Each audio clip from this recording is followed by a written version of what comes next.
दोस्तों नमस्कार, मैं अतुल कुमार शर्मा, जिला अभियोजन अधिकारी, आज आपके समक्ष 167 ऑफ सीआरपीसी के संबंध में चर्चा के लिए उपस्थित हुआ हूँ। ये 167 में सेक्शन 57 ऑफ सीआरपीसी के तहत जब किसी अभियुक्त को संज्ञेय अपराध में मजिस्ट्रेट के समक्ष प्रस्तुत किया जाता है तो पुलिस के द्वारा या तो पुलिस रिमांड की मांग की जाती है या जुडिशियल रिमांड की मांग की जाती है। पुलिस रिमांड कितने दिन का होगा, कब पुलिस रिमांड दिया जाएगा, या जेआर में जो 60 दिन और 90 दिन है उनका कैलकुलेशन कैसे होगा, उनकी संगणना कैसे होगी, ये आज हमारी चर्चा का विषय है। दोस्तों हम पहले पीआर के बारे में देखते हैं।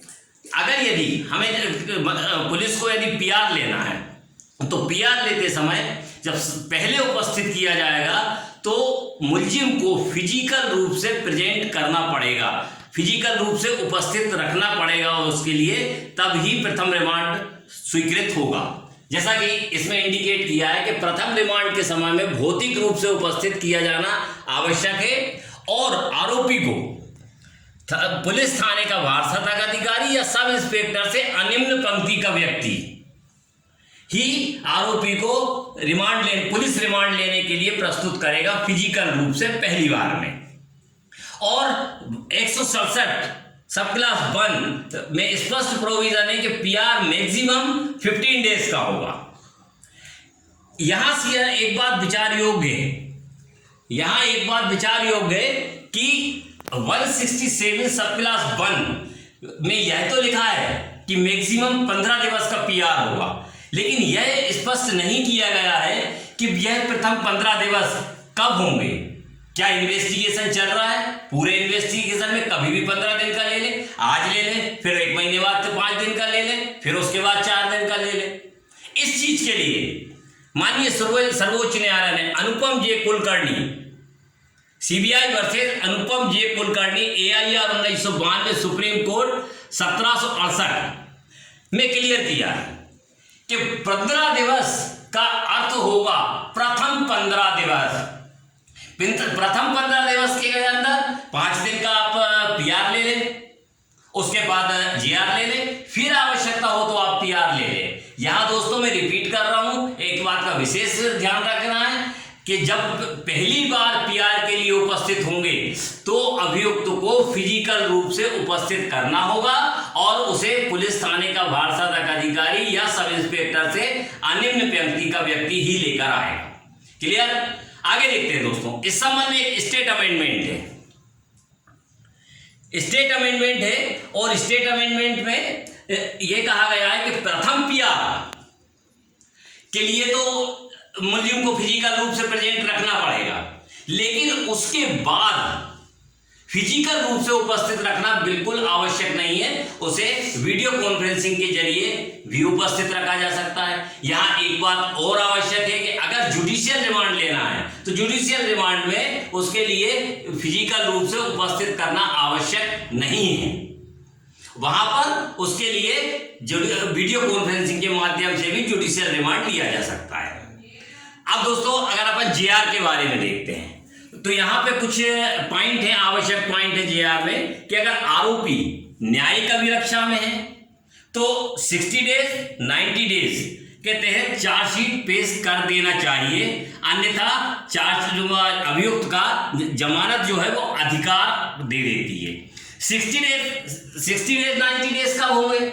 ऐसे अपराध जिनमें 10 वर्ष तक का कारावास है उनके लिए 60 दिन के अंदर चार्जशीट पेश करना आवश्यक है, और जिसमें 10 वर्ष से अधिक का आजीवन कारावास या मृत्यु दंड है उसमें 90 दिन के अंदर यदि अभियुक्त जुडिशियल अभिरक्षा में है तो उसे प्रस्तुत करना पड़ेगा। जुडिशियल कस्टडी में है, न्यायिक अभिरक्षा में है तो उसे चालान प्रस्तुत करना होगा, अदरवाइज वो अधिकार हो जाएगा। लेकिन यहां एक बात ध्यान रखें कि यह अधिकार अजेय नहीं है, यह अधिकार रिवेटेबल है। इसको माननीय सर्वोच्च न्यायालय ने उदय मोहन आचार्य और एक अनदर केस प्रज्ञा ठाकुर में डिसाइड किया है कि 60 दिन और 90 दिन के बाद जो जमानत का अधिकार उत्पन्न होता है वो अजेय नहीं है, रिवेटेबल है।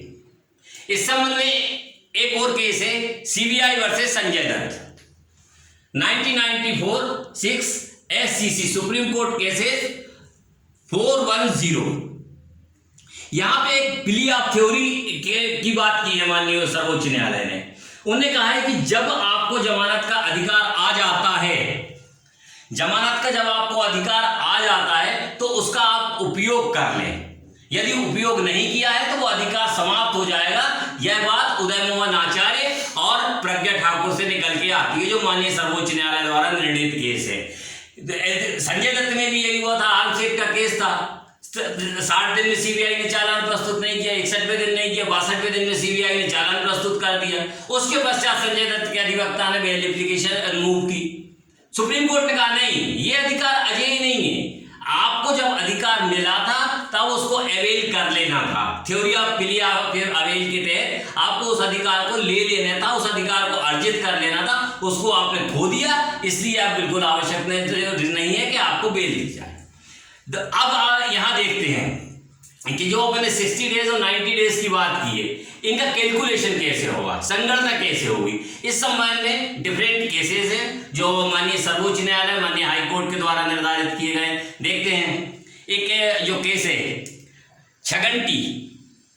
छगंटी सत्यनारायण वर्सेस आंध्र प्रदेश राज्य 1986 सुप्रीम कोर्ट 2130। इस केस में क्या कहा गया था? इस केस में कहा था 60 दिन और 90 दिन की गणना का कैलकुलेशन डेट ऑफ अरेस्टिंग से होगा। जिस दिन अभियुक्त को गिरफ्तार कर लिया है पुलिस ने, 60 दिन की और 90 दिन की संगणना शुरू हो जाएगी। आगे देखें, आगे दूसरा केस है मध्य प्रदेश राज्य versus Rustam 1995 SCC supreme court cases 221 221 page. इसमें थोड़ा सा वर्डिक्ट को चेंज किया गया। इसमें वर्डिक्ट को चेंज करके क्या कहा गया, गिरफ्तारी दिनांक से नहीं, जब हम मजिस्ट्रेट के समक्ष अभियुक्त के लिए प्रस्तुत करेंगे तब से 60 दिन और 90 दिन की अवधि की गणना होगी। आगे जाके 2016 में एक लैंडमार्क जजमेंट आया, रवि प्रकाश वर्सेस बिहार राज्य AIR 2016 सुप्रीम कोर्ट 1294 पेज। इसमें एक नया वर्डिक्ट आया, न्यू वर्डिक्ट। इसमें क्या वर्डिक्ट आया, माननीय सर्वोच्च न्यायालय ने स्पष्ट कह दिया कि कैलकुलेशन करना है तो गिरफ्तारी की दिनांक भी उसमें से माइनस की जाएगी, और जिस दिनांक को मजिस्ट्रेट के समक्ष अभियुक्तों को उपस्थित किया है वह दिनांक भी माइनस की जाएगी। उसके अगले दिन से 60 दिन 90 दिन की गणना होगी। ये केस बिल्कुल विशेष रूप से ध्यान रखें, रवि प्रकाश वर्सेस बिहार राज्य। इसमें नया वर्डिक्ट था। अब लेटेस्ट पोजीशन जो है वो लेटेस्ट पोजीशन ये है कि डेट ऑफ अरेस्टिंग भी माइनस होगी कैलकुलेशन के लिए, प्लस जिस तारीख को मजिस्ट्रेट के समक्ष पेश किया गया है वो भी माइनस होगी। ओके, और सपोज करें कि अगर 1 तारीख को अभियुक्त को गिरफ्तार किया है, 2 तारीख को मजिस्ट्रेट के समक्ष प्रस्तुत किया है, तो 60 और 90 दिन का कैलकुलेशन 3 तारीख से होगा। यह है संविधि की सम अवधि की गणना करने के लिए वर्डिक्ट। अब एक और जजमेंट है राकेश कुमार पाल वर्सेस आसाम राज्य 2018 CRLJ criminal law general 166 166 supreme court, page number 166 है। इसमें किस स्पष्ट कहा है कि यदि एक्यूज को अधिकार आ जाता है 60 दिन 90 दिन के अंदर अगर चालान पेश नहीं होता है तो उसे जमानत का आवेदन देने की आवश्यकता नहीं है। न्यायालय मजिस्ट्रेट उसे अपने अधिकार के बारे में सजग करेगा, बताएगा कि आपके लिए जमानत का अधिकार हो गया है, आप आवेदन प्रस्तुत करके। ये केस ये डिसाइड किया है राकेश कुमार पाल वर्सेस आसाम राज्य में।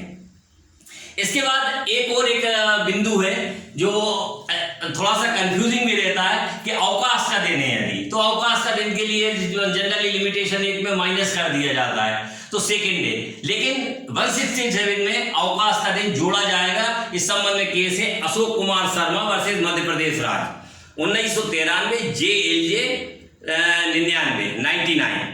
इसमें यह है कि अवकाश के दिन भी रिमांड ड्यूटी के समय चार्जशीट फाइल होना चाहिए। लिमिटेशन एक्ट में जैसा कहा है कि अवकाश का दिन है तो इसके लिए डिले कंट्रोल में शामिल हो जाएगी।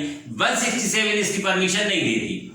अवकाश का दिन 60-90 दिन में जोड़ा जाएगा, 60 दिन 90 दिन की गणना में जोड़ा जाएगा। इसलिए मजिस्ट्रेट के पास जो रिमांड ड्यूटी के लिए बैठते हैं अवकाश के दिन, वहां पर चालान प्रस्तुत कर देना चाहिए। एक बिंदु और है कि यदि इंटरिम बेल पे अगर एक्यूज्ड है तो वह अवधि भी कैलकुलेट नहीं होगी 60 दिन और 90 दिन में। 60 दिन और 90 दिन के अंदर वह भी अवधि कैलकुलेट नहीं होगी।